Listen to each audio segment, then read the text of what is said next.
अस्सलामुअलैकुम and a very good morning. Espresso में आपको खुश आमदीद कहेंगे। ये हैं इमरान हसन और ये हैं अमला हसन। इस उम्मीद और दुआ के साथ कि आप बिल्कुल ठीक ठाक है। Welcome back once again. दुनिया में अगर कोई चीज सबसे तेजी से गुजरती है तो वो हफ्ता और इतवार है। आई कैन नॉट इमेजिन कि कैसे हो जाता है। ऐसे होता है कि जैसे हफ्ता इतवार ऐसे गुजरते हैं जैसे कभी आए ही नहीं थे, जैसे आप पढ़े रहे जैसे तो गुजरेंगे ही ना, जैसे कभी थे ही नहीं, लेकिन चले गुजर गए। Welcome back after the weekend. Change किया है। आई जस्ट ट्राई टू थोड़ा सा, मुझे लगता है थोड़ा सा ज्यादा हो गया, बट लेकिन ठीक है, कभी कभी जिंदगी में। तो खैर जी, सड़कों पे ट्रैफिक रवा दवा है और सबसे जो बड़ी खबर इस वक्त है वो है लाहौर के अंदर धुंध बिल्कुल भी नहीं है और पिछले 2 दिन से। और मैंने बगैर किसी खबर के, बगैर किसी जराए से ये दावा कर दिया है कि ऐसा लगता है कि 3-4 धूपें और निकली तो मौसम चेंज हो जाएगा। मौसम चेंज लग रहा है, नहीं, हो सकता ना हो। महकमा मौसमियात ना रहे। और लाहौर को आपने इतना अंडर एस्टिमेट नहीं करना है। लाहौर इस वक्त आपको सरप्राइज दे सकता है, क्योंकि अभी 2 दिन से जैसे इमरान सेठ की धुंध नहीं है, धूप बहुत अच्छी है, लेकिन यू नेवर नो कि कब धुंध दोबारा से आ जाए। क्योंकि अक्सर लास्ट ईयर हमने देखा था मार्च में भी कुछ जगहों पे धुंध बहुत ज्यादा थी। तो अभी तो सिर्फ जनवरी है, तो अभी फरवरी मार्च सर्दी है। मेरी ख्वाहिश है कि धुंध और सर्दियां थोड़ी देर और रहें, क्योंकि बहुत ही कम, लेकिन धुंध थोड़ी कम हो, मुख्तसर हो कि। खैर कल थोड़ी सी धुंध कराची में भी मुझे लगता है पड़ गई, लेकिन ये वो धुंध थी जो आपको याद है डस्का में पड़ी थी, जिसमें रिजल्ट्स डिले हो गए थे। उस तरह की धुंध कल ऐसा लगता है कराची में पड़ी है, क्योंकि कराची के भी कल बल्दियाती इंतखाबात के नताइज डिले हो गए। कराची किसका है ये बहस अभी भी जारी है। ये बड़े शहर की बड़ी कुर्सी है, पाकिस्तान का सबसे बड़ा शहर है, फाइनेंशियल हब है, और इस पे जंग है जी बल्दियाती इंतखाबात की, जो कि कल जिस पे घमसान का रन तो नहीं पड़ा, लेकिन मुकाबला खूब हुआ ये कहना चाहिए। और इस इंतखाब के बाद जो वोटों की गिनती है वो अभी तक जारी है। इन 2023 पाकिस्तान के अंदर कल 5 बजे पोलिंग खत्म हुई और तकरीबन जो वोटर आउटकम है वो भी कोई बहुत ज्यादा नहीं रहा। उसके बावजूद अभी तक 9:08 अभी तक गिनती जारी है, अभी तक गिन रहे हैं कितने वोट्स हैं, ये जारी है। नताइज जी सुस्त रवि का शिकार हैं। गैर हतमी गैर सरकारी नताइज के मुताबिक 17 यूनियन कमेटी में पीपल्स पार्टी के चेयरमैन वाइस चेयरमैन पर कामयाब हुए हैं, जबकि जमात इस्लामी 8 यूनियन कमेटी पर फातेह हुए। तहरीक-ए-इंसाफ को अब तक 6 यूनियन कमेटी पर जीत हासिल हुई है। जो वार्ड काउंसलर है उस पर पीपल्स पार्टी को 30 सीटें मिली हैं, जमात इस्लामी को 17, पीटीआई को 11 सीट्स पर कामयाबी हासिल हुई है। जबकि जेयूआई की बात करें तो नून लीग की जो मायूस कुन कारकर्दगी है, सिर्फ एक नशिस्त हासिल कर सकी है। अमीर जमात इस्लामी कराची हाफिज नईमुर रहमान अपनी सीट जीतने में कामयाब हो गए हैं। और सबसे बात करें इलेक्शन कमीशन के जो मुसद्दिका नताइज हैं, उनके मुताबिक पीपल्स पार्टी 13, पीटीआई चेयरमैन और वाइस चेयरमैन की 6 नशिस्तों पर कामयाब हुई है। जबकि सिंध में बल्दियाती इलेक्शन के जो दूसरे मरहले के इंतखाबात हैं, इसमें मुख्तलिफ इलाकों की अगर हम बात करें तो वहाँ पे भी रिजल्ट्स का सिलसिला जारी है। बिल्कुल, इसमें दादू है, इसमें सेवन है, इसमें ठट्टा है, जामशोरो है, खैरपुर है, नातिन है। यहाँ पे तीर चला है मुखालिफिन के दिलों पर और ठप्पों के ऊपर भी मुसलसल। और इस तरीके से मजमूई तौर पर हम अगर बात करें तो पीपल्स पार्टी तकरीबन सारा ये मरहला जो है ये लीड करती नजर आती है, बहुत वाज़े बर्तरी के साथ। सवाल उठा है फिल वक्त जो रिजल्ट्स स्लो हुए हैं या नहीं आ रहे अभी तक। हम मजीद अगर इंटीरियर की बात करें तो दादू है, दादू का मैदान पाकिस्तान पीपल्स पार्टी ने के नाम रहा है। और दूसरी जानब जो म्यूनसिपल कमेटी की 18 सीटें हैं वो अपने नाम की हैं पीपल्स पार्टी ने। यहाँ पे हैदराबाद में भी पीपल्स पार्टी का पलड़ा भारी रहा। History is changed. जूही में भी तीर पर ठप्पे लगे, धड़ाधड़ लगे पीपल्स पार्टी के साथ, और पीटीआई का एक उम्मीदवार यहाँ पे कामयाब रहा। 7 और म्यूनसिपल कमेटी ठट्टा में भी पीपल्स पार्टी का क्लीन स्वीप सामने आ रहा है। अब जामशोरो की बात करें, ये सारे वैसे पीपल्स पार्टी के गढ़ हैं ये सभी जगह, पूरा सिंध। यहाँ पे जामशोरो में 30 में से 15 सीटों पर पीपल्स पार्टी कामयाब रही। मटियारी टाउन कमेटी की बात करें तो यहाँ जीडीए ने कामयाबी हासिल की। इसके अलावा टाउन कमेटी के 7 वार्ड्स में से 4 पर जीडीए कामयाब हुई। और अगर हम मेयर कराची के हवाले से बात करें तो उसके महदूद इख्तियारात ने इस वक्त सवाल उठा दिए, क्योंकि बल्दिया उज़्मा कराची के पास 37% हिस्सा है। बाकी जो शहर का कंट्रोल है ये दूसरी लैंड एजेंसीज के पास है, पानी का निज़ाम है, सिवरेज है, ये मेयर के पास। मेयर इससे बेख्तियार अक्सर नजर आता है। कचरा उतारने की जिम्मेदारी मेयर के पास नहीं है। केएमसी के सरकारी स्कूल से मेयर को अलहदा कर दिया गया है। लोकल टैक्स का निज़ाम भी मेयर के पास नहीं है। इसके अलावा गली मोहल्लों तक के जो मामलात हैं वो भी बल्दिया आलिया यानी कि जो इंतजामिया है इसके पास मौजूद है।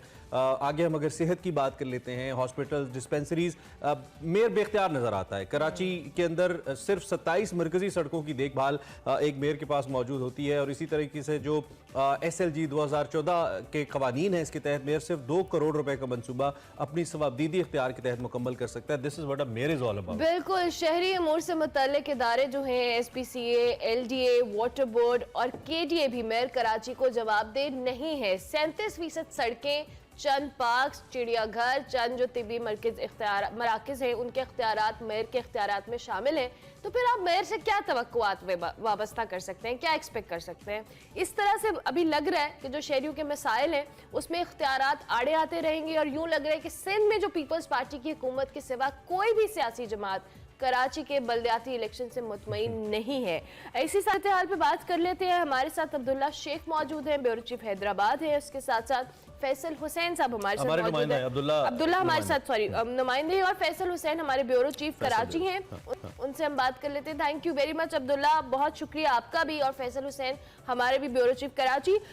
अब्दुल्ला से पहले बात कर लेते हैं, उसके बाद फिर फैसल साहब आपकी इजाजत से हम आपकी तरफ भी आते हैं। अब्दुल्ला, क्या सूरत हाल है? ये जो भी बल्दियाती इंतखाबात के जो नताइज हैं अभी तक सुस्त रवि का शिकार है, और अभी तक नताइज आने का सिलसिला जारी है। कल शाम 5 बजे पोलिंग बंद हुई थी, और अब सुबह 9:08 हमने रिपोर्ट किया था कि अभी तक नताइज नहीं आए हैं। बिल्कुल, आप दुरुस्त कह रही हैं कि इलेक्शन कमीशन ऑफ पाकिस्तान की जानिब से जो प्रिजाइडिंग अफसरान मुकर्रर किए गए थे उनकी जानिब से अभी तक जो है इब्तदाई तौर पर जो गैर हतमी और गैर सरकारी नताइज जारी होते हैं वो मुकम्मल नहीं हो सके।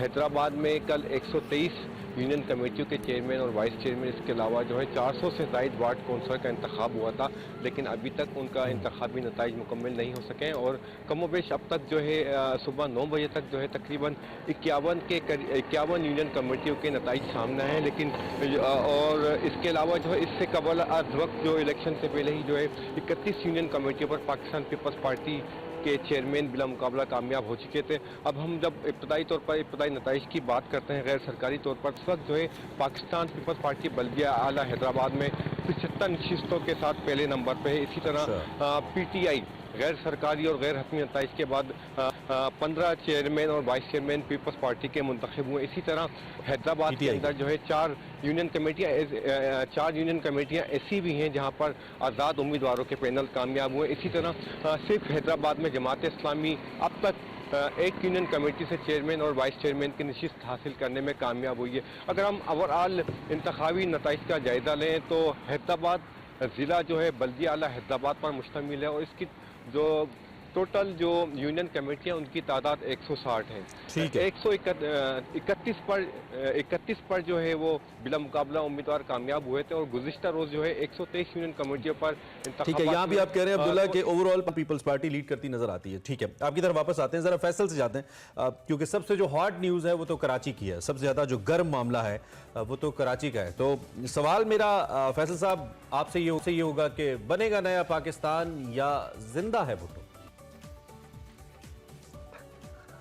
देखिए, कुछ नहीं कह सकते, क्योंकि जो कल सूरत-ए-हाल हुई थी, जो पूरे दिन हम सूरत-ए-हाल देख रहे थे, पोलिंग का तनासुब जो है वो बहुत कम था। हमें गुमान था कि हम तो खुद भी यार रिजल्ट का इंतजार कर रहे थे। जब 5 बजे पोलिंग खत्म, समझ रहे थे जिस तरह की सूरत-ए-हाल है उसमें 2-3 घंटे में हम भी फारिग हो जाएंगे। हमारी टीम भी जो है तकरीबन 24 घंटे से मसरूफ थी। अभी तक फारिग ही चल रहा है। धुंध आ गई क्या फैसल भाई? धुंध आ गई क्या, बताएं ना। सर्दी ज्यादा असरअंदाज हो गई कराची में। आप पता नहीं RTS बैठ गया, धुंध आ गई, क्या हो गया, लेकिन ना वोटर तो बहरहाल कल निकला नहीं था। तो अभी ये जो बातें हो रही है ना, 15 जीत गए, 10 वो जीत गए, ये सब गैर मुसद्दिका बातें। सियासी जमात, कोई इलेक्शन कमीशन ने अभी तक जो है ना कोई गैर सरकारी नतीजा जारी किया नहीं है 2-4 वार्डों के अलावा। लेकिन फैसल साहब, क्या इलेक्शन कमीशन ने कोई वजह बताई है इस देर की? क्या वजह हुई कि क्यों ये देर हो क्यों नहीं है, या हुई क्यों है? कोई वजह बताइए। देखिए, इलेक्शन कमीशन ने तो वजह ये बताई कि जो इलेक्शन शेड्यूल जारी होता है, जो इलेक्शन रूल्स होते हैं जी, उसमें बल्दियाती इलेक्शन का रिजल्ट जो है गैर सरकारी रिजल्ट 4 दिन बाद आता है। सही। तो वो जो एक वजह ऐसी है कि इस वजह पे आप सब चीजें फिट कर लें। जबकि वो तो कौमी असम्बली का भी 4 दिन बाद आता है, सूबाई असम्बली का भी 4 दिन बाद आता है, इतने देर में तो फाटा के रिजल्ट भी आ जाते हैं। जिस तरह कौमी असम्बली के रिजल्ट अगले दिन आए थे शाम में, तो अभी उम्मीद ये है कि 2 बजे के बाद या 12 बजे के बाद जो है रिजल्ट आना जो है उम्मीद है शुरू हो जाएंगे। अच्छा, ये जो दावे हैं कि तहरीक इंसाफ इतनी सीटें जीत गई, जमात इस्लामी इतनी सीटें जीत गई और पीपल्स पार्टी, ये सियासी जमातों के दावे। जमात इस्लामी का दावा तो ये है कि हम 100 से ज्यादा सीटें जीत चुके। पीपल्स पार्टी ने दावा किया कि हम 70 से ज्यादा सीटें जीत चुके। तहरीक इंसाफ का दावा ही नहीं आया। अच्छा, फिर हम जो थोड़ा बहुत अंदाजा लगाते हैं कि पोलिंग स्टेशनों में थोड़ा बहुत भी रश था, तो वो कहा था, तो सबसे ज्यादा अफसोसनाक सूरत हाल रही जो तहरीक इंसाफ के कैंपों में नजर आई। अच्छा, तो वहाँ वो हैरत अंगेज बात थी कि जो एक तबक्का थी कि जिस तरह 2013 में 2018 में तहरीक इंसाफ के कैंपों में रश था, वो उसका मामूली नौइयत के असरात भी जो है वो तहरीक इंसाफ के कैंपों में जो है वो नजर नहीं आए। अच्छा फैसल साहब, वोटर्स ओवरऑल निकले नहीं हैं या सिर्फ पीटीआई के हवाले से आप बात कर रहे हैं? ओवरऑल वोटर्स जो टर्न आउट था वो कैसा था? देखिए, 2 बातें, एक तो ओवरऑल वोटर निकला ही नहीं ना मजबूरी तौर पे, खास तौर पे जो वो इलाके जो पीपल्स पार्टी के कंट्रोल में, वहां तो फिर भी वोटर निकला।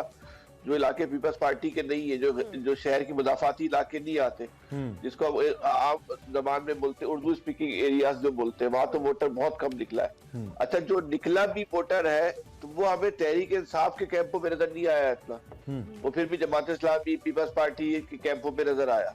अब इसके ना बहुत सारे असबाब हो सकते हैं, बहुत सारे मुहर्रिकात हो सकते हैं, एक बहुत तवील डिबेट हो सकती है, लेकिन इसका कल जो अगर सूरत-ए-हाल का जो एक मजबूरी, अगर बहुत मुख्तसर लफ्जों में बात करें तो जो बाइकआउट था उसके वाज़ेह असरात जो है वो हमें जो इलेक्शन में जो है वो नजर आए। एमकेएम का दूसरी एमकेएम के बाइकआउट के उसके लिए या फिर अवाम की अदम दिलचस्पी, ये 2 चीजें नजर आई। अब वो ये अदम दिलचस्पी है, इसका क्रेडिट एमकेएम ले ले या इसको आप कोई भी नाम दे दे, नहीं, लेकिन अगर फैसल साहब अगर नहीं निकला होगा, आपकी बात अगर हम फॉर द टाइम बिंग सच मान लें, तो फिर एमकेएम का वोटर नहीं निकला होगा बकौल आपके, अगर एहतजाज से नहीं निकला।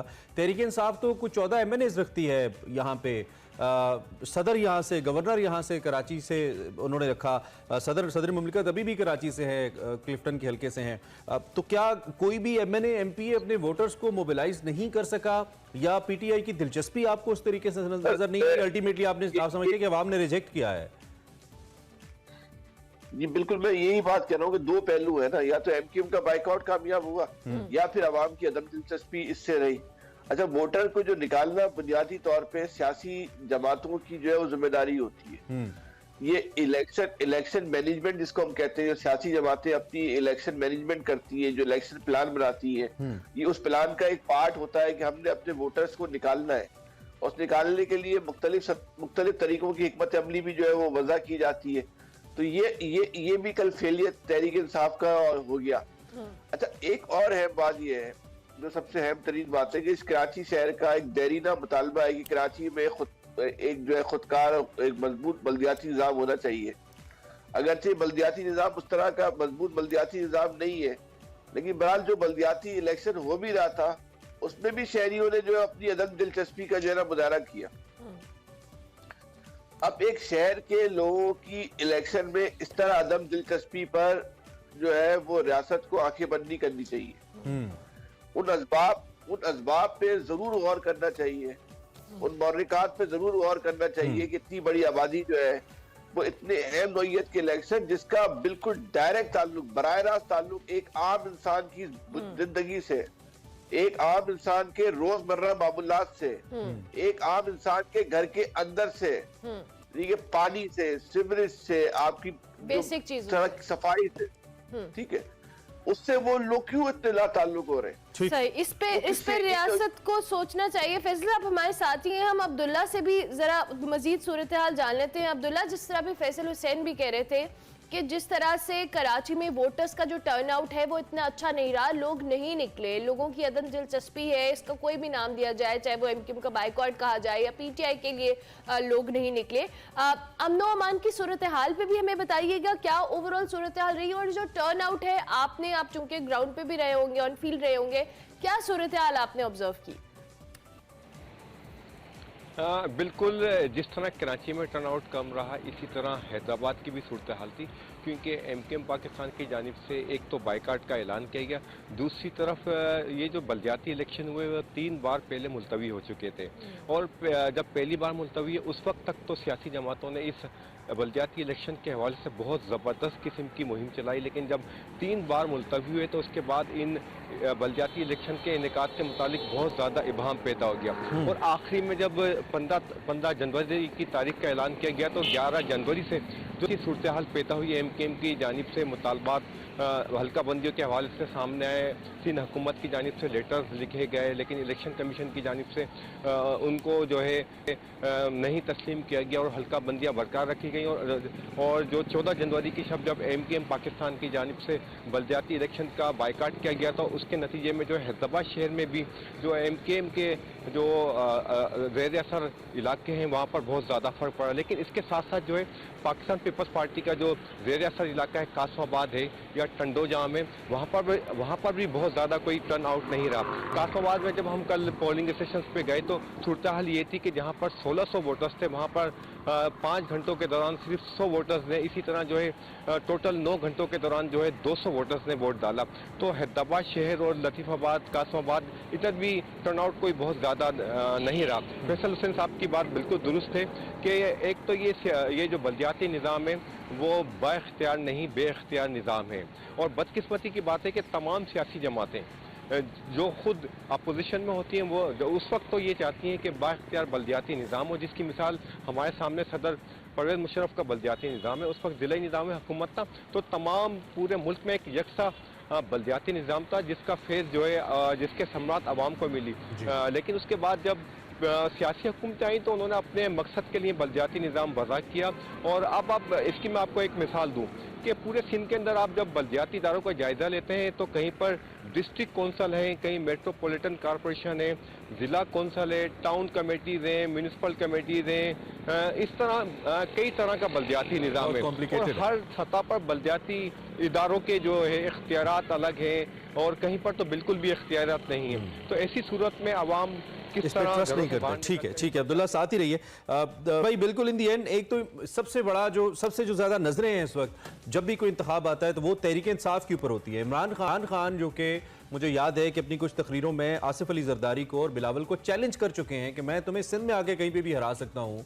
कल जो रिजल्ट्स हमारे सामने आए हैं, ये तो हम अंदरून सिंध की बात तो हम छोड़ ही दें, कराची के अंदर भी तहरीक इंसाफ नज़र नहीं आ रही है। और जैसा कि आपने कहा कि उनके कैंप्स भी लाल नज़र आए, और रिपोर्टेडली कुछ खबरें ये भी आई कि रात 9 बजे ही लोग रिजल्ट्स को कंपाइल या सुने बगैर कैंप से चले गए थे। इवन इंसाफ हाउस भी खाली हो गया था, कुछ मीडिया ने ये भी रिपोर्ट किया है। तो इसकी बुनियादी वजह आप क्या देखते हैं? क्या इस बार कराची तहरीक इंसाफ को कबूल नहीं कर रहा, जैसे 2018 में बड़ी वेव थी और बड़ी वोट्स मिली थी तहरीक इंसाफ को? ये आपके एक जुमले में सवाल का जवाब दिया जाए तो ये बनता है कि कराची तहरीक इंसाफ के हाथ से निकल गया। तो तहरीक इंसाफ का जो गुब्बारा था उसकी हवा निकल गई और फट गया गुब्बारा। अच्छा, हवा क्योंकि मसनूई अंदाज में भरी गई थी, इतनी वो जो जिस तरह का दिखाया गया था, ये ऐसा भी नहीं है कराची के लोगों ने तहरीक इंसाफ को वोट दिया था, लेकिन ऐसा भी नहीं है कि जिस तरह के वोट दिखाया गया, जिस तरह की सीरियत दिखाई गई, दोनों ही बातें जो है वो गलत है। तो बहरहाल ये जो रिजल्ट बता रहा है कि जो बताया रहा है या बताएगा, जो कल हमने देखा वो तो ऐसे ही है कि तहरीक इंसाफ के हाथ से जो है वो कराची निकल गया। और कराची जो उसकी निकलने की बहुत सारे असबाब पे, खासतौर पे ये जो इमरान खान की गवर्नमेंट रही 3.5 साल 4 साल, उसमें कोई कराची के लिए कोई मेगा प्रोजेक्ट नहीं आया, कोई बड़ा प्रोजेक्ट नहीं आया। जो वादे किए गए थे उनमें से कोई 1200 अरब रुपए का पैकेज दिया गया था, आई रिमेंबर जी, उसमें कोई चीज भी जो है वो सड़क पे नहीं है हुई ना, सब कुछ जो है वो ऐलानात रहे। सही। और फिर इमरान खान ने भी कराची को अहमियत नहीं दी। अच्छा, जो इमरान खान ने नहीं दी तो जो उनके एमएलए थे उनका कोई दिलचस्पी नहीं थी शहर में, अपने हलकों में, और उनके जो दीगर मामला थे वो उसी में वो मसरूफ रहे। बहरहाल अभी देखते हैं कि रिजल्ट क्या आता है क्या नहीं आता है। ये भी एक रिजल्ट भी एक जो है वो बम्बा बन गया है। ठीक है, इलेक्शन में इतने बाबी। ठीक हो गया फैसला, बहुत शुक्रिया। हमारा वक्त खत्म हो गया, लेकिन बहुत शुक्रिया आपका भी अब्दुल्ला शेख, आपका भी कि जो बल्दियाती इंतखाबात के जो नताइज हैं वो अभी तक डिक्लेयर नहीं हुए, उसकी क्या वजूहात हैं। फैसल हुसैन के मुताबिक कि इतना बड़ा शहर है, लोगों का निकलना ना निकलना एक बहुत बड़ा सवालिया निशान है, वो भी खास तौर पर बेसिक चीज़ों के लिए। एक किस्म का अदम एतमाद है ना सिस्टम एतमाद के है, ऊपर कि बिल्कुल। People don't trust this system. चलिए जी, ब्रेक लेते हैं, ब्रेक के बाद हाजिर होते हैं।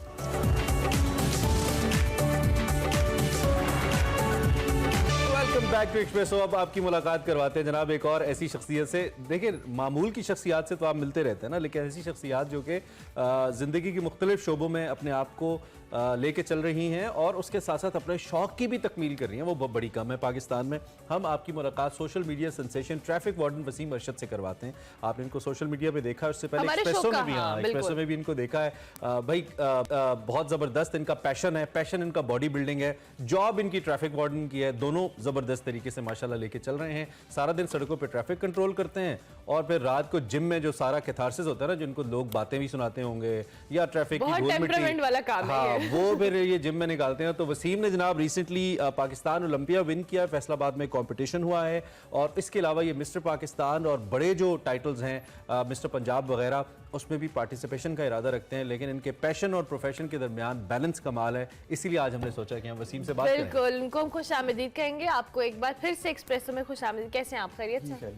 सबसे पहले तो मुबारकबाद मिस्टर लाहौर के लिए। कैसा लग रहा है अब ये, क्योंकि अभी हमने सोशल मीडिया के ऊपर दोबारा से देखा कि आपकी पिक्चर शेयर हुई, लोगों ने आपको बड़ा अप्रिशिएट किया, क्योंकि आप एज अ प्रोफेशनल काम तो कर रहे हैं लेकिन उसके साथ साथ इस पैशन को भी परस्यू कर रहे हैं। जी, फर्स्ट ऑफ ऑल अल्लाह पाक का बहुत बहुत शुक्रगुज़ार हूँ मैं कि अल्लाह पाक ने मुझे इतनी हिम्मत दी कि मैंने इतनी सख्त मेहनत की और ये अचीवमेंट की। तो ये बहुत बड़ी मेरे लिए ऑनर की बात है कि पूरी फोर्स को मेरे ऊपर ऑनर है, मेरे रिलेटिव, दोस्त, मेरा इलाका वो फ़ख्र महसूस करते हैं डेफिनेटली। कि मेरा ताल्लुक जो है वो बरकी रोड से है। अच्छा। उस रोड पे ना आपको पता है कि बैकवर्ड थोड़ा सा इलाका है, तो वहाँ पे इतने ज़्यादा वसाइल नहीं है। मुझे पैरागॉन सिटी में जाके जिम करना पड़ता था। अच्छा। लेकिन उसके बावजूद भी मैंने अपनी स्ट्रगल को जारी रखा। जबरदस्त। तो ये मेरे लिए बड़ी ऑनर की बात अफसरान है। का क्या ख्याल है? ये जो सारी बातें अफसरान भी देखते हैं तो वो उनकी किसी अफसर ने बुलाया हो, मुबारकबाद दी हो? जी, सीटू साहब ने वगैरह नहीं, सीटू साहब ने मुझे बुला के। सीटू साहब जो हमारे हैं वो वैसे भी स्पोर्ट्स को बहुत ज़्यादा लाइक करते हैं। अच्छा। उनका ये पैशन है कि वार्डन स्मार्ट होने चाहिए। अच्छा। हाँ जी, उनके लिए जो मोटे वार्डन है उनके लिए उन्होंने स्पेशल ना कहा कि इनको ना ट्रेनिंग दी जाए, डाइट प्लान दिया जाए ताकि ये स्मार्ट हो जाए, गुड लुकिंग हो। अच्छा। तो उन्होंने मुझे बहुत ज़्यादा अप्रिशिएट किया अपने पास बुला के। डॉक्टर असद अली साहब ने तरीफी सनद दी है, वैसे अवार्ड, कैश अवार्ड दिया है और कहा कि बेटा शाबाश, आप इसको जारी ऑन रखें, महकमा आपकी फुल सपोर्ट करेगा। तो जो आपके इर्द गिर्द लोग हैं, ऑब्वियसली अब आप एज अ प्रोफेशनल भी अपनी ड्यूटीज देते हैं, लोग अब आपको पहचानते हैं जहाँ पे आप कहीं ड्यूटी दे रहे हो, आके सेल्फीज वगैरह लेते हैं? जी बिल्कुल, वो लोग आ जाते हैं, यार ये वही लड़का है जो उसका मीडिया में आ रहा था। जब आपको मैंने वो इंटरव्यू में देखा है, कोई कहता जी फेसबुक पे देखा है। वाह। एज कितनी है वसीम आपकी? मेरी 41 है। 41 है माशाल्लाह, you look quite younger than your age. तो ये जो प्रोफेशनल तनसाजी है या बॉडी बिल्डिंग है, ये आप कब से कर रहे हैं? अब ये महज शौक के लिए किया क्योंकि अब तो प्रोफेशनल ही हो गए ना, आप तो मुकाबलों में हिस्सा ले रहे हैं, तो ये कब से कर रहे हैं आप? ये मैं तकरीबन 3 के साल से कर रहा हूँ, लेकिन मैं बॉडी बिल्डिंग, मैंने बताया ना आपको, पिछले साल भी मैं आया था कि मैं कोई 15-20 साल से कर रहा हूँ। तो मसल मेरे तो मैच्योर थे। खर्चा किवें पूरा कर दे हो? मतलब इतने महंगे अंडे 300-350 दे दर्जन, इसी बॉडी बिल्डिंग तो इस तनख्वाह जो हो जाता है गुजारा। बस वो मैं वही बात नहीं कि मैं एक ना, लोग ऐसे कंपटीशन की तैयारी करते हैं कि आखिरी 4-5 माह में ना तैयारी स्टार्ट करते हैं, तो फिर उसके लिए फिर उन्हें ना बहुत हाई इंटेंसिटी पे जाना पड़ता है। आप पूरा साल ही इसको ऐसे लेके मैं पूरे साल स्लोली करता रहता हूँ, थोड़ा मैनेज करता रहता हूँ, एंड पे जाके थोड़ा सा करता हूँ। बस ये जैसे आपके महकमे को ना आपको एक अलाउंस जरूर देना चाहिए, कम से कम अंडों के लिए देना चाहिए, प्रोटीन इनको चाहिए होती है भी बहुत वैसे ये ज्यादा। अच्छा आइडिया है, महकमा जहाँ पे इतना सपोर्ट कर रहे हैं सीटीओ साहब इनके मुताबिक। नहीं होना वहाँ पे ये चाहिए, भी हो होना सकता है। सीरियस नोट, कुछ ना कुछ जरूर होना चाहिए। तो सीटीओ साहब अगर देख रहे हैं मलिक साहब, तो आप इस पे भी जरा सर सोचें, आप तो कर ही सकते हैं। अच्छा, तो आगे हमें बताइए जी, अब प्लान्स क्या हैं आपके? क्या आगे मिस्टर आ रहा है पंजाब का कंपटीशन, लाहौर मैंने विन कर लिया है, फिर आगे नेक्स्ट स्टेप मेरा पंजाब और पाकिस्तान का है। अच्छा। तो उसके लिए मैं एफर्ट करूंगा इंशाल्लाह ताला। देखे अल्लाह पाक मुझे उसमें कितना कामयाब करते हैं। अच्छा, जिससे आपने कहा कि आप पूरा साल मेहनत करते हैं, ऑब्वियसली अपनी जॉब के साथ मैनेज करना, हाउ कम यू मैनेज? कभी समटाइम ऐसे भी होता है कि कोई कंपटीशन आ रहा है, उसके लिए ज्यादा तैयारी रिक्वायर्ड है, आपको महकमा सपोर्ट कर रहा है उस तरह से? मैडम वो फिर मैनेज तो करना पड़ता है, जॉब ही साथ साथ है, अब जॉब में तो नहीं क्विट कर सकता, क्योंकि जॉब से ही मैं अपने प्रोफेशन को लेके चल रहा हूँ। सही है। क्योंकि ये फाइनेंशियली तौर पे प्रोफेशन है ही सारा इसके ऊपर, बिल्कुल, आपको पता पैसे के ऊपर डिपेंड करता है। ठीक है। अगर मैं जॉब को क्विट कर लूंगा तो फिर वो मैं किस तो तरह घर manage वाले करूंगा? किस तरह से आपके इस मुकाबलों में जाने के बाद या आपके जो बॉडी बिल्डिंग है इसको लेकर एक्साइटेड होते हैं जब आप ऐसे कंपटीशन जीतते हैं, या कहते हैं कि अच्छा ठीक है? नहीं, वाइफ मेरी कभी कभी मील बना बना के तंग आ जाती है, या जब आप बिल्कुल एंड पे होते हैं ना, फेस रेड हो जाता है, तो बहुत ज्यादा ना आपको पता है डेथ फेस हो जाता है, तो वो कहती क्या आपने चेहरा बना लिया है, किस तरह का बन गए हैं, बूढ़े हो गए हैं, बीमार हो गए हैं, तो वो थोड़ी सी तप जाती है इसके ऊपर। तो मील क्या स्पेसिफिक क्या मील होता हाँ, है? जो इतनी मेहनत कराते हैं आप उनसे जरा बताएं क्या मील बनाती है वो? मील असल में बहुत इसमें ना जैसे जैसे आपकी रिक्वायरमेंट है ना कि स्टार्ट में मैसिव होना होता है, तो उसके लिए फिर सिंपल मील होते हैं, हाई कार्ब हाई प्रोटीन। ठीक है। लेकिन जैसे जैसे कंपटीशन नजदीक आता जाता है फिर बेक पे lean, चले जाते हैं, बॉयल पे चले जाते हैं, कार्ब कम, वो फिर ये फॉर्म आ जाती है। तो अब आपको जो इतनी शोहरत अल्लाह पाक ने आपके दी है, मेहनत भी आपकी, लेकिन ऑब्वियसली आपको जो शोहरत अल्लाह पाक ने दी है, कभी सोचा नहीं कि इसको छोड़ के प्रोफेशनली इस तरफ आ जाऊं, कोई अपना जिम कर लूं, कुछ ऐसी चीज कर लूं, यानी कि प्रॉपर इसको अपना करियर बना लूं, या नहीं आप समझते हैं कि नहीं सरकारी नहीं, वो नौकरी? जिम तो जारी आपकी रखिए। बात ठीक है, बिल्कुल उसमें स्कोप तो है, लेकिन उसके लिए फिर 2 हर्डल्स फिर आ जाती हैं कि उसके लिए आपको एटलीस्ट कोई 35 से 40 लाख रुपए की अमाउंट सरमाया चाहिए चाहिए आपको। कि आप एक अच्छा जिम बना सकें। बिल्कुल। ठीक है, जिम अगर बन जाए वो तो बहुत बेस्ट ऑप्शन है, मेरा प्रोफेशन है उसके अंदर मैं चला जाऊं, ठीक है, उसको manage मतलब वो कर मैं चलिए, मुझे मुख्तसर ये भी बताइए कि हमारी फोर्सेस के अंदर अक्सर खास तौर पे इस सतह के ऊपर लोग, जो अफसरान की मैं बात नहीं कर रहा, जिन्होंने फील्ड के अंदर काम करना होता है, वो उतने स्मार्ट नहीं होते हैं। मतलब पंजाब पुलिस को देखें, लोग मिसालें देते हैं, बहुत मोटे मोटे हमारे लोग, और एक दो तो ऐसे भी IG साहिबान आए जिन्होंने बाकायदा तौर पर फिल्टर आउट किए लोग, लेकिन फिर वही फोर्स के अंदर, इस फोर्स के अंदर फिटनेस को के मयार को कैसे बेहतर बनाया जा सकता है? क्या मैकेनिज्म हो सकता है सबसे पहले सब तो लोग आप जैसे हमें फिट दिखें? फिट नजर आए। उसकी बहुत से मेन जो वजह है ना पंजाब पुलिस में भी, वो यही है कि उनकी ड्यूटी जो आवर्स है ना वो नहीं है, कोई फिक्स नहीं है। ठीक है। अब पता नहीं कब वो ड्यूटी कभी रात, नहीं है, कभी दिन। कभी रात को, कभी दिन को, कभी खाने का नहीं पता, तो इसलिए उनके पे बढ़ जाते हैं, लेकिन बहुत हैंडसम भी हैं। बिल्कुल। अब जो मेरे उस्ताद हैं आसम रजा साहब, वो पुलिस में हैं। अच्छा। वो भी पुलिस में हैं, वो मिस्टर पाकिस्तान भी हैं, मिस्टर लाहौर भी हैं, मिस्टर पंजाब भी हैं, सारे टाइटल उन्होंने विन किए हैं, बहुत स्मार्ट हैं, जबरदस्त। पुलिस की जॉब भी कर रहे हैं और साथ साथ में वो तो आपके साथ वाले आपसे इंस्पायर होते हैं? जी वो तो देखिए डेफिनेटली कोई भी हैंडसम आदमी होगा ना, ये स्मार्ट होगा, तो हर बंदे की ख्वाहिश ये होगी कि मैं इस उसके जैसा बन जैसा हो जाऊं, जाऊं। लेकिन ये नहीं देखता कि उसकी स्ट्रगल इसके पीछे। पुलिस के अंदर वो दबंग चल रहे हैं। जबरदस्त, थैंक यू वेरी मच, बहुत बहुत अच्छा शुक्रिया। लगा। आप और तशरीफ लाए। आपकी बेगम को दाद है जो आपके लिए इतने जबरदस्त खाने बनाती हैं। इनके आपने- महकमे को भी भाई, Yes, इनको support कर इनकी रहा है। फिटनेस में इनकी बेगम का, इनके महकमे का, सबका बहुत इंपॉर्टेंट रोल है। And thank you very much Waseem साहब, बहुत शुक्रिया कि हमें ज्वाइन किया। जी मिस्टर लाहौर हमारे साथ मौजूद थे, एज अ वार्डन अपनी ड्यूटीज भी सर अंजाम देते हैं और साथ साथ अपने शौक को भी परसू कर रहे हैं। इनसे हमने आपकी मुलाकात करवाई। अभी हम एक ब्रेक लेंगे, ब्रेक के बाद हाजिर होंगे।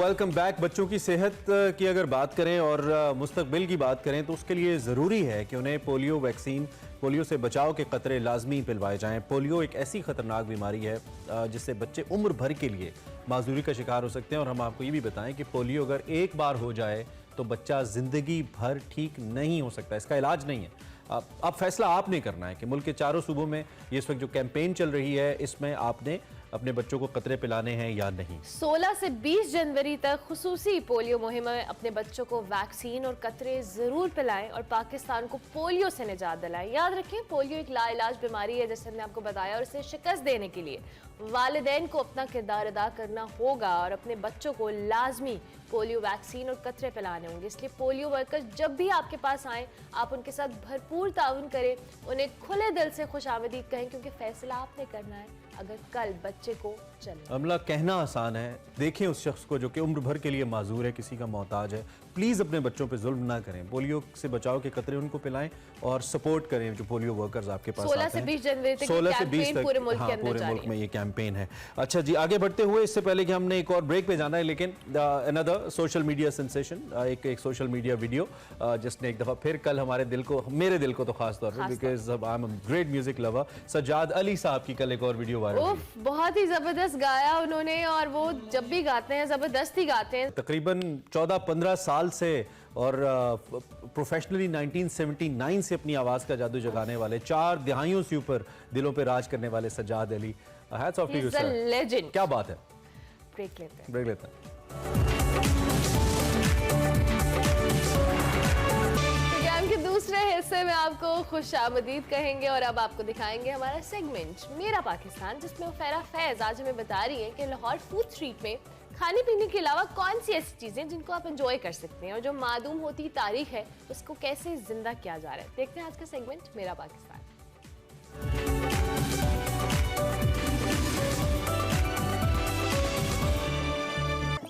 ये कहा तेरी गर्दन ना टूट जानू जान संभाल के, देख तना लुट गए हम, चक्रियों के चक्र में पड़ गए हम। बिल्लो नजर आया जी, बिल्लो नजर आया, ठुमका तेरा ठुमका बिल्लो, नहीं बिल्लो जरा ठुमके दिखा दे।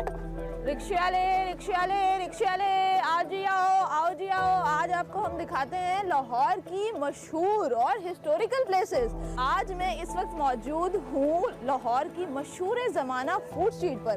अब आप सोचेंगे ये मशहूर क्यों है, तो भाई ये मशहूर इसलिए है कि यहाँ पर ना सिर्फ पाकिस्तान से बल्कि पूरी दुनिया के जो टूरिस्ट हैं वो यहाँ पर आते हैं और यहाँ पे मज़े के खाने एंजॉय करते हैं। रिक्शा ले लाहौर की ये जो मशहूर फूड स्ट्रीट है ये इसलिए भी मशहूर है क्योंकि ये शाही किले के बिल्कुल साथ है। तो यहाँ पर जितने भी टूरिस्ट आते हैं तो पूरा अपना विजिट करने के बाद वो इस मशहूर फूड स्ट्रीट पर खाना खाते हैं। और यहाँ पर आप देख रहे हैं मेरे साथ, यहाँ पर कुछ शॉपिंग की दुकानें भी मौजूद हैं, तो यहाँ से आप एंटीक ज्वेलरी और एंटीक पीसेस अपने घर के लिए परचेज कर सकते हैं।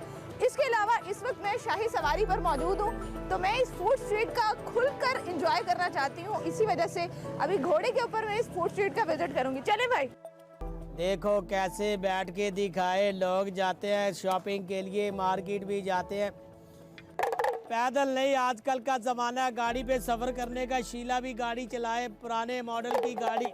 तेरी गाड़ी शीला, गाड़ी चला के शीला गाड़ी कैसे बिलिंग मार के गाड़ी का वन बिलिंग।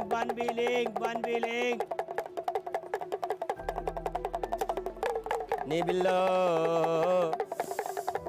नजर आया जी, बिल्लो नजर आया, ठुमका तेरा ठुमका बिल्लो, नी बिल्लो जरा ठुमके दिखा दे, नी बिल्लो जरा नच के दिखा बिल्लो। ये सास के घर दूल्हे राजा बैठे हुए, कैसे जरा बैठ के दिखाओ शीला। ओ मुंडा अपने सौरिया दे घर जाके बैठे भी देखो जी, ओए होए देखो जी, बेगम घर च ना होए तो मुंडे किद्दां पागल हो जाते हैं। अभी शुदाई ज़हनी टेंशन सोच के पागल हो जाते हैं। देखो बेगम को घर में देखकर कितने खुश रहते हैं नौजवान। देखो कैसे एक्सरसाइज करने जाते हैं, बेगम को घर में देखकर बॉडी भी बनाते हैं। Exercise, wow, gym WWFFC John सेना वाला एक्सरसाइज। देखो कैसे बॉडी बना के दिखाए। बकरी हलाल माल, बेज़बान सबसे पहले बताए इस दुनिया का बनाने वाला कौन। देखो साहब ये बेज़बान जानवर उस रब के आगे झुका जिसने पैदा किया सारी दुनिया को। ये छोटी सी लकड़ी के ऊपर खड़े होकर दिखाएगा सर्कस कमाल आपके लिए साहब। इतना सर्कस दिखाते हैं, देखो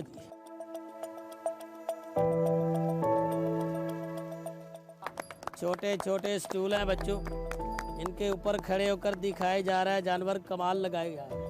देखो छोटे छोटे स्टूल हैं, इनके ऊपर खड़े होकर दिखाया इस जानवर ने, इतना कमाल लगाया। अस्सलाम वालेकुम। वालेकुम सलाम। मुझे ये बताएं कि ये जो जानवर होता है ये कितने अरसे का होता है जब आप इसको सिखाना स्टार्ट करते हैं?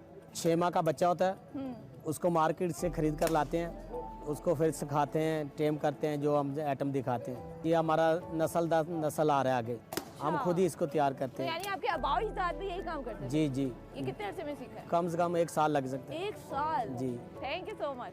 तो जैसा कि आप लोग जानते हैं कि लाहौर में सर्दी बहुत ज़्यादा है, तो यहाँ पर एक्सप्लोर करते करते मुझे तंदूरी चाय नज़र आई है। यहाँ से मैं अपनी चाय लेती हूँ। एक चाय बना दें। लें जी, चाय मेरी आ चुकी है। अब मैं चलती हूँ और देखते हैं यहाँ पे और क्या क्या है। तो नाज़रीन, यहाँ पर मुझे पुतली तमाशे का एक स्टॉल नज़र आया है। अब मैं यहाँ पर आपको तमाशा दिखाती हूँ पुतली का, और इसके अलावा हम इन लोगों से कुछ बात भी करते हैं। अस्सलाम वालेकुम। सलाम। मुझे ये बताएं, आज आप किस चीज़ का तमाशा दिखाएंगे यहाँ पे? ये तमाशा है अकबर बादशाह की कहानी। अकबर बादशाह की कहानी? बहुत अच्छा, हजारों साल पुरानी। तो स्टार्ट करते हैं। कैसे डांस करती हो और कैसे आपको कुछ शौक है, देखते हैं। वाह जी वाह। लाल लाल कुर्ती में गोरा सा बदन, पैर में पंजे पहुंची हुई छम छम। देख तना लुट गए अब, और देख तना लुट गए अब, और छोकरियों के चक्करों में पड़ गए अब। ये मोहर बन गई, ये मोहर का डांस करती है नूर खान। वाह जी वाह, बहुत अच्छा बहुत अच्छा। तेरी गर्दन ना टूट जाए नूर खान, संभाल के। ये पाटे खान को छोड़ दो नूर खान। ये कहती है बड़ी बड़ी नाम, बहुत बड़ी बड़ी नाम देख के जाएंगे आपको। छोड़ दिए पाटे खान को। ये कैसे लालटेन उठाती है और कैसे कदर करते हैं। वाह जी वाह, बहुत अच्छा जी, बहुत अच्छा। तालियां तालियां। वाह जी वाह, जबरदस्त। ये जो पुतली तमाशा है, ये कितना पुराना है? बेटा हजारों साल पुरानी कहानी है। खुद ही बनाते हैं, खुद ही चलाते हैं। इसके प्रोड्यूसर भी हम हैं, इसके हदीयतकार भी हम हैं, इसके गुलकार भी हम हैं, इसके मौसीकार भी हम हैं। जबरदस्त। हमारे आखिरी दादा ने अकबर बादशाह को शो दिखाया। तो नाज़रीन, अगर मैं आपको पुतली तमाशे की हिस्ट्री के बारे में बताऊं तो इसकी हिस्ट्री बहुत पुरानी है, और ये तमाम तर तहजीबों और अदवार में पुतली तमाशा जो है वो पाया जाता था। अच्छा, मुझे ये बताएं, ये जो पुतलियां हैं यहाँ पर, ये किस किस चीज़ की पुतलियां हैं? मुझे बताएंगे इनके नाम क्या हैं? बेटा ये बताइए, जयपुर के राजा है या जोधपुर के राजा है? ये कौन है? ये कहाँ की महारानी है? ये महारानी है गुल बकावली। अच्छा, ये कौन है? ये बीरबल वजीर है। बीरबल हो गया। वो शेख सलावत खां वजीर है। ठीक है, और ये कौन है? जिसमें पाटे खां, आकड़ खां, लक्कड़ खां, दुल्ला भट्टी, लैला मजनू, ससी पुनू, हीर रांझा, ये तमाम के तमाम के पेश किए जाते हैं। ये जो अब आपने हाथ में पकड़ी है, ये कौन है? ये ज़ेबुल निसा। ले जी, ये आप देखें ज़ेबुनिसा के इयरिंग्स कितने खूबसूरत हैं। यूरोप में इसकी जो तहरीरी रिकॉर्ड है वो 5वीं सदी कबले मसीह हमें मिलता है, और बड़े सगीर में भी इसकी हिस्ट्री बहुत ज़्यादा पुरानी है। यहाँ लाहौर में ही आप तमाशा करते हैं या इसके बाहर भी? ये बेटा चारों सूबे में काम किया है, चारों सूबे की ज़बान में काम करते हैं। एक लाहौर नहीं, हमारे पास पूरा पाकिस्तान है। तो मुझे बताएं, पाकिस्तान से बाहर भी आप गए? एक दफ़ा गया था, सिर्फ दुबई में काम किया। दुबई में किया है? सिर्फ 8-10 दिन के लिए। तो नाज़रीन, अगर मैं अब आपको ये पपेट दिखाऊं तो ये ज़ेबुनिसा मेरे हाथ में आ चुकी है। तो जो पपेट होते हैं ये मुख्तलिफ इकसाम के होते हैं। अब जैसे ये पपेट है तो ये तार वाला पपेट है, क्योंकि तार की मदद से आप इसकी मूवमेंट करवा सकते हैं। इसके अलावा छड़ी वाली पुतली भी होती है, ग्लव्स वाली पुतली भी होती है, जिसकी वजह से आप इनके मूवमेंट्स करवाते रहते हैं। तो ये ले जी आपकी पुतली। शुक्रिया बेटा, थैंक यू सो मच। ले जी, तो यहाँ पर घूमते घूमते मुझे एक और अच्छी चीज़ नज़र आई है। यहाँ पर बलून्स हैं, और अब मैं यहाँ पर निशाना लगाऊंगी। वाह जी वाह, निशाना लग गया मेरा। ये ले, थैंक यू सो मच जी। तो आज मैंने आप लोगों को दिखाया कि लाहौर की जो फूड स्ट्रीट है, यहाँ पर आप खानों के अलावा क्या क्या एंजॉय कर सकते हैं, जिसमें बंदर और मदारी का तमाशा है, रिक्शे की सवारी है, घुड़सवारी है, और इसके साथ साथ पुतली का तमाशा भी है।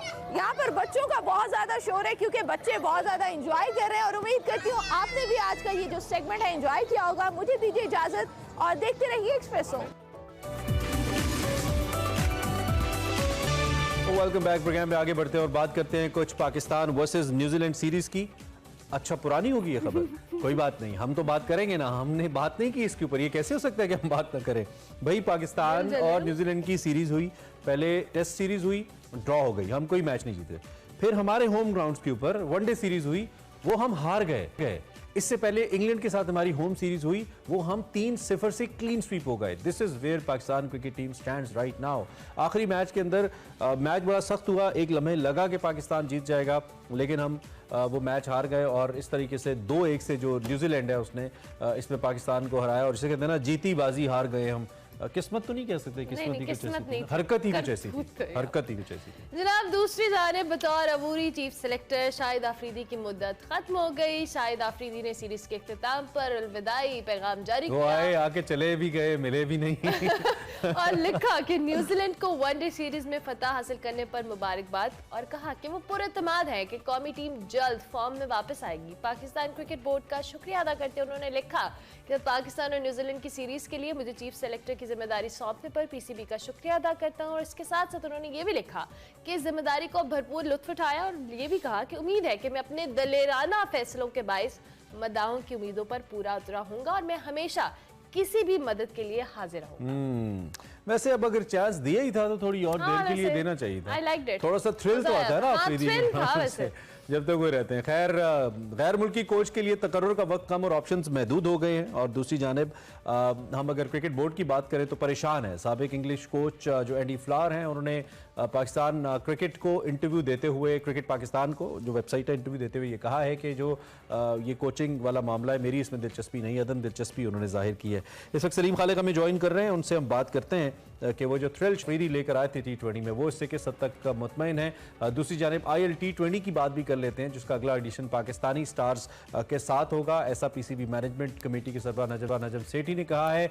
UAE के वाइस बोर्ड के जो चेयरमैन हैं खालिद जरूनी, उनको उन्होंने यकीन दहानी कराई है। सलीम खालिक साहब से मजीद बात करते हैं। सलीम साहब गुड मॉर्निंग, कैसे हैं आप? ठीक ठाक हैं? बिल्कुल ठीक। सबसे पहले शाहिद आफरीदी के हवाले से कि जब वो खेलते थे तो भी आपको याद होगा उनकी बैटिंग होती थी मुख्तसर, कम बॉल और ज्यादा रन। तो बस यहाँ आते ही तबाही मचाते थे और चले जाते थे boom boom. As a chief selector भी उन्होंने आते ही तबाही मचाई, इसको खिलाओ, इसको हटाओ, ये लड़के ले आओ, एक वनडे स्क्वाड 24। वैसे फ्रैंकली स्पीकिंग उनके फैसलों ने जीत की सूरत में काम नहीं किया, लेकिन फैसले उनके बुरे नहीं थे। एज क्रिकेट व्यूअर अगर मैं बात करूँ, आपकी क्या राय है इस पे? बिल्कुल बहुत अच्छे फैसले थे। देखिए सरफराज को लेकर आए, उन्होंने अच्छा कमबैक किया और यंगस्टर्स को कुछ स्क्वाड में रखा, खेले नहीं लेकिन स्क्वाड में रहना भी बहुत बड़ी बात होती है। आप अगर ड्रेसिंग रूम शेयर करें बड़े प्लेयर्स के साथ, कोशिश तो की, लेकिन शाहिद आफरीदी के पास टाइम नहीं है। उनकी अपनी फाउंडेशन जो है उसके साथ बहुत ज्यादा बिजी रहते हैं। वो तो ज्यादा अरसे तक तो वो कर ही नहीं सकते थे काम। जितने टाइम भी रहे असर छोड़ा उन्होंने। अच्छी बात यही होती है कि लोग आपको याद करें और कहें कि यार और शाहिद को रहना चाहिए था और देर तक काम करना चाहिए था। लेकिन अब ढूंढेंगे कोई, इनको ऐसा ही कोई मिले। सलीम खान से ये तो हो गई शाहिद आफरीदी के हवाले से बात। अब ये जो हम मैचेस हारे हैं, वनडे सीरीज हारे हैं, इस क्या करना है? मतलब हम टेस्ट मैचेस हमारे ड्रॉ हो गए, उसके अलावा टेस्ट सीरीज भी हमारी कुछ समझ से बाहर थी, फिर वनडे मैच एक जीता एक हारा और फिर आखिर में हारी गए और बड़े बुरे तरीके से हारे। ये जो मुसलसल नाकामी हो रही है, चाहे वो टेस्ट का फॉर्मेट हो, वनडे का फॉर्मेट हो, इस पे क्या किया जाएगा आइंदा आने वाले दिनों में? देखिए अर्मिला, हम लोगों को वो चीज नजर आ रही है जो हम देख रहे हैं, स्कोर, इसने कम रन बनाए, इसने विकेटें नहीं ली, लेकिन अंदर भी बहुत सारे इश्यूज हैं। अगर आप इसको थोड़ा सा पीछे जाके देखें तो जिस तरह शान मसूद को एकदम से स्क्वाड में लेकर आया, उसको वाइस कैप्टन बनाया, बाबर का स्टेटमेंट आया, मुझसे नहीं पूछा, सरफराज आके खेल गए, उस वक्त भी पसंद नहीं किया कुछ लोगों ने इस चीज को। तो अंदर का जो माहौल है वो भी इतना अच्छा चल नहीं रहा इस वक्त। और जिस तरह से शान को खिलाया नहीं, मैसेज दिया टीम मैनेजमेंट है पीसीबी को कि भाई टीम के बॉस हम ही हैं, तो पीसीबी और जो प्लेयर्स हैं एक नहीं, शान का खिलाना जस्टिफाइड भी तो नहीं है ना। अब तीसरे मैच को खिलाना पड़ा, मजबूरी थी जब मजबूरी में, और उसमें भी माशाल्लाह उन्होंने जो कमाल इनिंग खेली, क्या बात है। तो अब शान साहब को वनडे का कैप्टन बनाने की बात हो रही है। दो कि मुल्तान सुल्तान्स की कैप्टनसी उन्होंने की थी, अच्छी कैप्टनसी की थी, बुरी नहीं थी, लेकिन इसके बावजूद जिस चीज को हम मुल्तान सुल्तान की शान भी करते रहे ना, पहले शान मसूद रहे मुल्तान सुल्तान के कैप्टन, तो अभी जिस तरह की उनकी अपनी परफॉर्मेंस है, इन केस अगर वो कप्तान बना दिए जाते हैं वनडे के, जैसे कि बात हो रही है, और फिर वो खुद परफॉर्म नहीं करते, तो फिर वो बाबर आजम वाली तनकीद की जद में नहीं आएंगे। हालांकि बाबर आजम के लेवल के तो बैट्समैन भी नहीं है वो, तो उन पर वो तनकीद नहीं आएगी जी खुद कप्तान नहीं परफॉर्म कर रहे, जो कि वो नहीं कर रहे हैं। सलीम साहब 100% इमरान, आपने बिल्कुल सही पॉइंट उठाया, ऐसा ही है। असल में पीसीबी की टाइमिंग गलत थी। होना ये चाहिए था कि शान को स्क्वाड में अगर आपको रखना ही था, एक दो मैच खेलते, परफॉर्म करते, फिर अगर आप वाइस कैप्टन अनाउंस करते। कुछ बोलता नहीं कोई, जल्दबाजी में उनको किया, तो उससे एक शान प्लेयर बुरे नहीं है लेकिन फॉर्म अच्छी नहीं है। एकदम सारे लोग जो थे वो लठ लेके उनके पीछे पड़ गए, यार शान ऐसा है, शान वैसा है। और इसी वजह से कि जल्दबाजी में किया और टीम के माहौल पे भी फर्क पड़ा।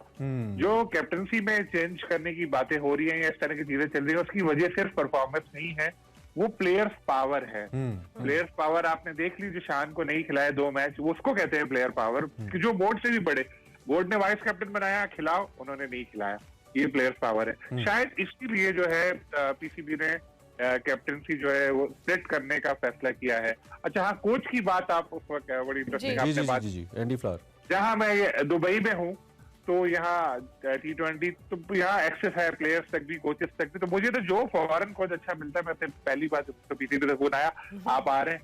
एंडी फ्लावर से मैंने पूछा, उन्होंने कहा नहीं। टॉम मूडी से मैंने पूछा, उन्होंने कहा नहीं। अच्छा। विक्की आर्थर जो है उन्होंने भी मना किया। इवन वसीम भाई से मेरी रात को बात हो रही, नहीं, ये क्लियर कीजिए, ये सलीम भाई क्लियर कीजिए, उनको फोन नहीं आया या वो आना नहीं चाह रहे, ये तीनों प्लेयर? दोनों। देखें, उन्होंने ये भी कहा कि हम लोगों से अभी फॉर्मल अप्रोच भी नहीं हुई, लेकिन हुई तो भी हम नहीं आएंगे, आना भी नहीं चाहते। अच्छा, और इसकी क्या वजह? वजह इसकी ये है कि जैसे एंडी से मेरी बात हो रही थी, एंडी कह रहे थे कि यार मैं लीग्स वगैरह में जाता हूँ तो वो मेरे लिए ज्यादा अच्छी है, मैं पूरे ये नहीं कर सकता कि एक ही टीम के साथ कॉन्ट्रैक्ट करके यहाँ जाओ, तो पैसा एक मेन चीज है। टॉम मूडी का भी यही मामला है। वसीम अकरम अपने पाकिस्तान के हैं, लेकिन उनसे जो बात थी, उन्होंने कहा पीस ऑफ माइंड। उन्होंने कहा मुझे यार सुकून चाहिए। जब ये कराची किंग के भी मैचेस होते थे तो अक्सर बैठे बैठे मेरा हार्ट बीट फास्ट हो जाती थी, मैं कांपने लगता था जब बहुत टेंस मैच होता था। तो पाकिस्तान टीम के साथ रहते हुए तो यही सारी टेंशन है। मुझे लगता है कि शायद कोई हाई प्रोफाइल कोच इनको मुश्किल ही मिले, और जो मैंने जो नाम आपको बताया करना पड़ेगा, फिर उमर गुल भी सुना है ख्वाहिश जाहिर कर रहे हैं। हेड कोच तो कोई फॉरेन लेकर ही आएंगे, उसकी वजह ये है कि ये चाहते हैं कि पॉलिटिक्स खत्म हो, फॉरेन कोच होगा, उसके साथ कोई शायद किसी को लगा दे, उमर गुल वैसे। अच्छा, एक और बड़ा अहम मसला है, जब हम इतनी बड़ी सीरीज हार जाते हैं तो कैप्टन महज अपने क्लोजिंग रिमार्क्स के अंदर ये कह के फारिग हो जाते हैं कि जी हमें अपनी गलतियों से सीखना है, we made lots of mistakes, हमें ये नहीं करना चाहिए था, हम आइंदा नहीं करेंगे। कोई अकाउंटेबल नहीं ठहराया जाता, खासतौर पे कोचिंग स्टाफ हो, टीम मैनेजमेंट हो, प्लेयर्स तो चले नजर आ रहे होते हैं कौन कैसा परफॉर्म कर रहा है, लेकिन बिहाइंड द सीन इसका रिस्पॉन्सिबल कौन है, ये नहीं ठहराया जाता। आप इस पर क्या कहेंगे, खासतौर पर इन सीरीज के बाद ये जो भी हुई है? इमरान यार, होता ये है कि कोई जिम्मेदारी लेने को तैयार नहीं है। अगर आप जीते तो सब उठ के आ जाते कि बाबर को मैंने कल फोन करके कहा था कि बेटा तुम अच्छा खेलना, वो अच्छा खेला, उसने सेंचुरी की, उसको मैंने कहा। जब हारे तो सब छुप जाते। अभी हम सिर्फ इस सीरीज की बात नहीं करें, ओवरऑल ये सीजन ही हमारा बहुत खराब गुजरा। अगर हम पहले से चले जाएं, चाहे वो ऑस्ट्रेलिया से सीरीज हो, इंग्लैंड के खिलाफ सीरीज हो या न्यूजीलैंड के खिलाफ, तो ये हमें पूरी परफॉर्मेंस का जायजा लेने की जरूरत है कि रूट कॉज क्या है, किस वजह से ऐसा हो रहा है, और उसको हल करें। चले अब मुख्तसर बता दें, दुबई में शाहरुख खान से मिले आप? हाँ, मैं ऊपर था फर्स्ट फ्लोर पे, वो नीचे खड़े थे ग्राउंड में, मैंने देख के हाथ चलाया। बड़ी कलरफुल किस्म की एक बात जो मैंने बोली थी, उन्होंने कहा था इमरान और अरमला को मेरा सलाम कहना। Lots of love for him जी। आपने हमारा दिन बना दिया, यू मेड अस डे। लेकिन थैंक यू वेरी मच। झूठा ही बनाया, लेकिन मेरा डे एग्जैक्टली। अच्छा जी, सलीम खालिक साहब हमारे साथ मौजूद थे, क्रिकेट पर तर्जीह दे रहे थे। अभी हम ब्रेक लेते हैं, ब्रेक के बाद हाजिर होते हैं।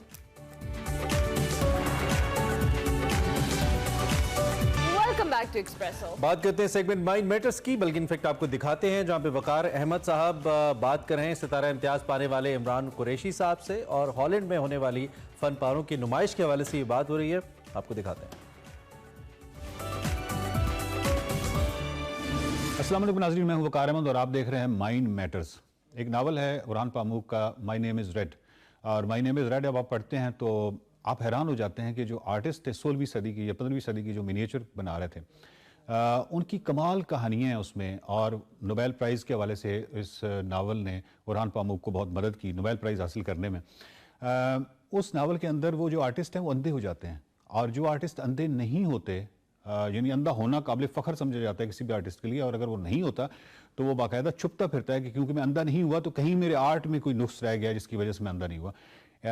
वो कमाल चीज़ है जो कि सल्तनत उस्मानिया के उस दौर में कैसा कैसा बड़ा आर्टिस्ट था, और उसके बाद फिर हमारे मुगलिया दौर में भी मिनिएचर बहुत सारा काम हो रहा था। फिर उसको जदीद रंग दिया इमरान कुरैशी ने, जो कि हमारे साथ इस वक्त बैठे हुए हैं।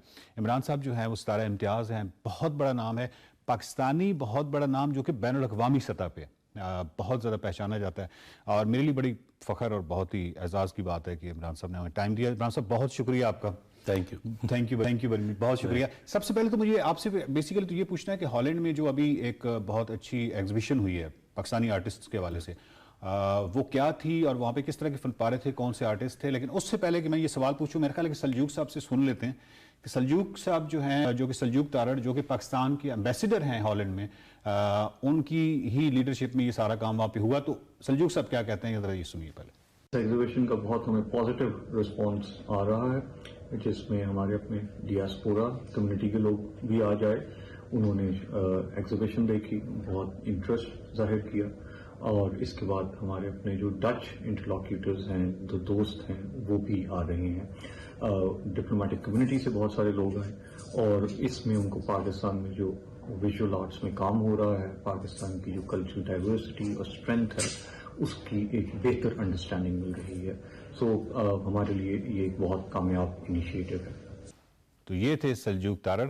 इमरान भाई, क्या था ये बेसिकली वहाँ पे जो एग्जीबिशन हुई है? देखिए, जो पहले मैं बताऊँ सल्जूक के बारे में, हाँ, उन्होंने खुद भी अभी गुफ्तगू की, लेकिन सल्जूक जो खुद हैं, उनका ताल्लुक, वो इस वक्त तो एम्बेसडर हैं, लेकिन एक्चुअली उन्होंने आर्किटेक्चर पढ़ा NCA से, और आर्ट के साथ उनकी फैमिली का ज़ाहिर ताल्लुक रहा शुरू से।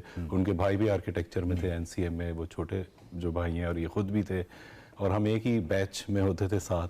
तो उनका जो आर्ट की तरफ एक्सपोजर है, और जिन आर्टिस्टों के साथ रहे वो, तो यूजुअली वो चीज़ कम देखी जाती है जब आप किसी फॉरेन ऑफिस में आप उस तरह आप देखते हैं एम्बेसीज में।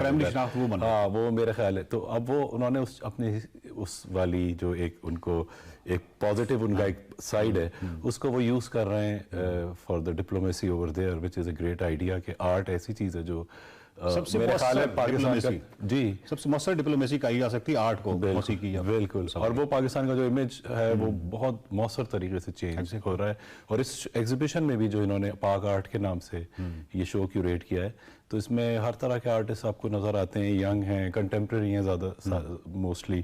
तो बल्कि नाजरीन, आपको ये बताते जाऊँ कि अगर आपने इमरान कुरैशी साहब के हवाले से मुफस्सल जानना हो कि इनकी जो बैनुल अक़वामी शोहरत है और इनका कितना बड़ा काम है अमेरिका में बिलखसूस, तो आप ऑल द आर्ट एक बुक है जो कि सल्जूक तारड़ साहब ने लिखी है, उन्होंने बहुत मुफस्सल आपके बारे में लिखा है जी। तो इसमें कितने आर्टिस्ट थे जिन्होंने हिस्सा लिया इस एग्जीबिशन में? अच्छा, एग्जैक्ट नंबर तो मुझे नहीं पता, प्रॉबली 12-15 टाइप है नंबर ऑफ आर्टिस्ट।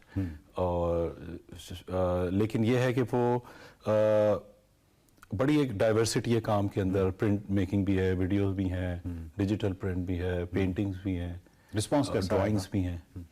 रिस्पांस बहुत ज़बरदस्त रहा। देखें, एक तो चीज़ ये है कि I don't know, the government के लेवल पे आर्ट को कभी उस तरह इम्पोर्टेंस अब शुरू हो गया बहरहाल, लेकिन सल्जूक साहब ने बड़ी एफर्ट की इस शो को करने के लिए, क्योंकि काफ़ी लॉजिस्टिक इन्वॉल्व होती हैं, शिपमेंट है, काम कैसे लगेगा, क्या होगा, उसकी इंश्योरेंस है, स्पेस को वहाँ पे लेना, वो इतना आसान काम नहीं है। But I think he did a really great job. Holland में ऑलरेडी पाकिस्तान के जो आर्टिस्ट थे वो उनको रिकग्निशन थी, या अब ये ज़रा ज़्यादा हमवार हो जाएगा रास्ता? नहीं, अब ज़्यादा हुआ है। 2001 में आयशा खालिद आर्टिस्ट हैं जो वो गई थी राइक्स एकेडमी।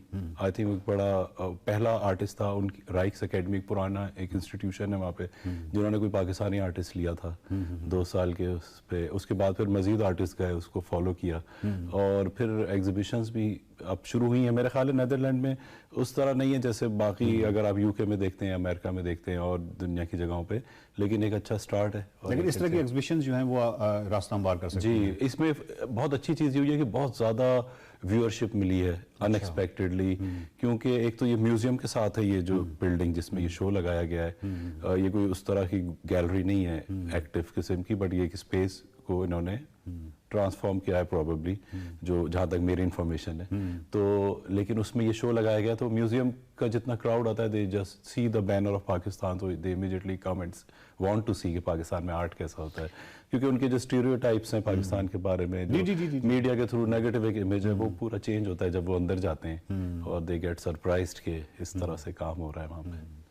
तो जितना भी, बल्कि आपने जिस तरह कहा है कि पाकिस्तान का जो इमेज है, तो कई ऐसी फिल्में हैं, मसलन इंडिया जब भी फिल्म बनाता है तो पाकिस्तान की खास किस्म की वो टोपी पहने हुए, झंडियाँ लगी हुई, ट्रायंगल वाली, लड़कियों ने बुर्के और दुपट्टे। लोग आगे क्यों नहीं आ रहे? पाकिस्तान में जब हम देखते हैं कि ओवरऑल, यानी जब भी आप किसी दूसरे मुल्कों में डिप्लोमेसी करना चाहते हैं या आप वहाँ पे एज एन एम्बेसडर एक मौसीकार जो है या एक आर्टिस्ट जो है या फनकार जो है, ये सबसे ज़्यादा मौसर हो सकता है जी।